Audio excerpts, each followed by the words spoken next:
আসসালামু আলাইকুম everyone, welcome back to my another video. আজকের ভিডিওটা অনেক বেশি ইন্টারেস্টিং হতে যাচ্ছে, কারণ আজকে আমি একটা চ্যালেঞ্জ নিতে যাচ্ছি। আপনারা অনেকেই জানেন যে আমার একটা দোকান আছে এবং সেই দোকানে আমি কাজ করি। আমি গত মাসে একটা চ্যালেঞ্জ নিয়েছিলাম, হচ্ছে 30 দিনে 20,000 টাকা ইনকাম করা।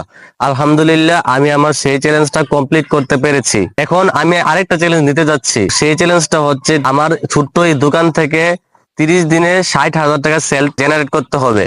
তার মানে আমার দোকানে মালামাল প্লাস কাজের ইনকাম সহ মোট 60,000 টাকা ইনকাম করতে হবে আমাকে এক মাসে। এই চ্যালেঞ্জটা আমি নিতে যাচ্ছি এবং চ্যালেঞ্জটা শুরু হবে জুলাই মাসের 1 তারিখ থেকে জুলাই মাসের 30 তারিখ পর্যন্ত। আমি আশা করি আপনারা আমাকে সাপোর্ট এবং ভালোবাসা দিবেন। সেই টাকাগুলো আমি একটি ব্যাংকের মধ্যে জমা করব, তারপর 30 দিন পরে আমি আমার ব্যাংকটা খুলে দেখবো যে আমি কি সত্যি 60,000 টাকা ইনকাম করতে পেরেছি কিনা 30 দিনের মধ্যে। সো সেই পর্যন্ত আমার সাথে থাকুন এবং পাশেই থাকুন। ধন্যবাদ সবাইকে।